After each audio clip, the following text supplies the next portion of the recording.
एक दफा का जिक्र है कि एक बहुत ही खूबसूरत और हरे भरे जंगल में मानो नामी एक शरारती बिल्ली रहती थी। मानो को मुहिम जोई का बहुत शौक था और उसके साथ उसकी सबसे बेहतरीन दोस्त चोटी चिड़िया भी वहीं रहती थी। एक रोशन सुबह जब सूरज अभी निकला ही था, मानो एक बड़ी सी दूरबीन आंखों पर लगाए घास में दबी पांव चल रही थी। वो ऐसे चल रही थी जैसे कोई बहुत बड़ा खजाना ढूंढने निकली हो। अचानक वो खुशी से उछल पड़ी और जोर से चिल्लाई। मानो बोली, मिल गया, मिल गया, चोटी जल्दी आओ, मैंने इसे ढूंढ लिया, आखिरकार मेरी मेहनत रंग ले आई। छोटी चिड़िया उड़ती हुई आई और हैरत से बोली, क्या हुआ मानो, इतनी सुबह सुबह क्यों चिल्ला रही हो? क्या तुमने फिर से अपना गुमशुदा नीला मोजा ढूंढ लिया जो पिछले हफ्ते खो गया था? मानो ने फखर से जवाब दिया, अरे नहीं चोटी, मोजा नहीं, वो सामने देखो, उस ऊंची टहनी पर क्या नजर आ रहा है? वो है सुनहरा जादुई सेब। मैंने पुरानी कहानियों में सुना है कि इसे खाकर बंदा हवा में उड़ भी सकता है और गायब भी हो सकता है। जरा सोचो, अगर मैं गायब हो गई तो कितना मजा आएगा। चोटी ने तंजन कहा, और इसे खाने के बाद क्या अकल भी आती है? मानो अपनी आंखें खोलो, वो सेब बहुत ज्यादा ऊंचा है और वहां तक पहुंचना बिल्कुल नामुमकिन है। तुम तो एक छोटे से दरख्त पर नहीं चढ़ सकती, इतने ऊंचे दरख्त पर कैसे जाओगी? मानो ने अपनी कमर पर हाथ रखकर कहा, नामुमकिन? चोटी, शायद तुम भूल रही हो कि मेरी डिक्शनरी में नामुमकिन का लफ्ज ही नहीं है। देखना, मैं इसे अभी इस लंबी लकड़ी से नीचे गिरा दूंगी। मानो ने एक लंबी लकड़ी उठाई और पूरी ताकत से सेब की तरफ मारी, लेकिन लकड़ी सेब को लगने के बजाय टहनी से टकराकर वापस आई और सीधी मानो के अपने सर पर लगी। टैंग! मानो जमीन पर गिर गई और उसकी आंखों के सामने तारे नाचने लगे। मानो दर्द से चिल्लाई, उई अम्मी, ये लकड़ी तो मुझसे ही प्यार करने लगी। चोटी, मुझे लगता है ये सेब जादू से अपनी हिफाजत कर रहा है। इतने में झाड़ियों से एक बहुत भारी आवाज आई, धम धम धम, और भालू भाई हाथ में एक बड़ा चम्मच और रुमाल गले में बांधे नमूदार हुए। वो देखने में बहुत मुझे का खेज लग रहे थे। भालू ने ड्रामाई अंदाज में कहा, क्या यहाँ कोई पार्टी हो रही है? मैंने दूर से सुना कि यहाँ कोई जादुई सेब है। मेरा पेट तो सुबह से गाने गा रहा है और मुझे बहुत भूख लगी है। चोटी ने हंसते हुए कहा, भालू भाई, आपका पेट तो हमेशा ही गाने गाता रहता है, लेकिन मसला ये है कि ये सेब बहुत ऊंचा है और मानो इसे गिरा नहीं पा रही। भालू ने अपना सीना तानकर कहा, अरे ये छोटा सा काम, मैं इसे अभी एक ही झटके में गिरा दूंगा, बस देखते जाओ मेरी ताकत। भालू ने दरख्त के तने को पकड़कर उसे जोर जोर से हिलाना शुरू कर दिया। पूरा जंगल किसी जलजले की तरह हिलने लगा।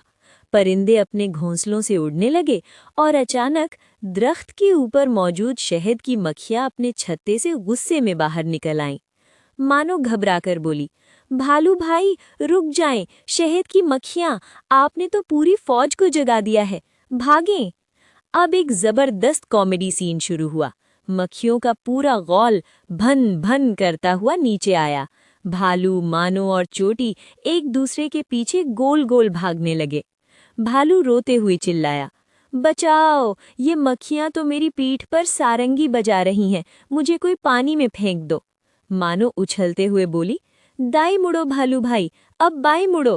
हा हा हा, ये तो बिल्कुल किसी वीडियो गेम जैसा लग रहा है, बस यहाँ हमें सचमुच की चोट लग सकती है। चोटी ने ऊपर से आवाज दी, दोस्तों, ऐसे भागने से कुछ नहीं होगा, हमें टीम बनना होगा।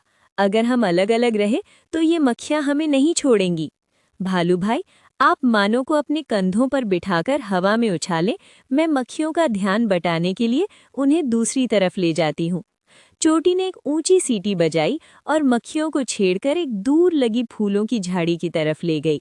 भालू ने जल्दी से अपने दोनों हाथों का एक स्टैंड बनाया और मानो को इशारा किया। भालू हाँफते हुए बोला, मानो, अब या कभी नहीं, पूरी ताकत से छलांग लगाओ। मानो ने लंबा सांस लिया और बोली, जय जंगल। मानो भालू के हाथों से एक रॉकेट की तरह उछली, हवा में दो कलाबाजियां खाईं और ठीक सेब वाली टहनी को मजबूती से पकड़ लिया। उसने जल्दी से सेब तोड़ा और सीधी नीचे भालू के नर्म पेट पर आ गिरी। फप! मानो ने फतह के अंदाज में सेब हवा में लहराया और कहा, हम जीत गए, देखो जादुई सेब अब हमारा है। तीनों एक पुरसुकून गार के पास बैठ गए। सेब जादुई रोशनी से चमक रहा था।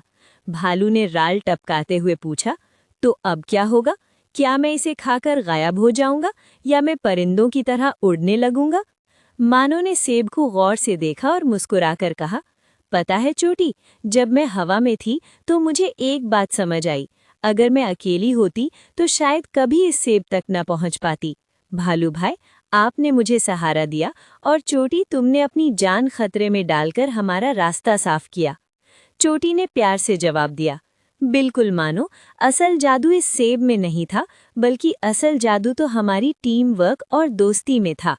मानो ने सेब के 3 बराबर टुकड़े किए और सबने मिलकर उसे मज़े से खाया। जैसे ही मानो ने आखिर निवाला लिया, उसकी दुम अचानक थोड़ी सी चमकने लगी। मानो हैरत और उत्साह से बोली, अरे देखो देखो, मेरी दुम चमक रही है। क्या मैं वाकई जादुई बन गई हूँ? क्या अब मैं दीवारों के पार देख सकती हूँ? भालू जोर से हंसा और बोला, नहीं मानो, कोई जादू नहीं हुआ। वो दरअसल तुम्हारी दुम पर थोड़ा सा शहद लगा हुआ है जो सूरज की रोशनी में चमक रहा है। ये सुनकर सब जोर जोर से हंसने लगे और पूरे जंगल में उनके कहकहे गूंजने लगे। इसी तरह उनकी ये मज़ेदार मुहिम जोई हंसी खुशी खत्म हुई और उन्होंने सीख लिया कि मिलकर काम करने में ही सबसे बड़ी ताकत है।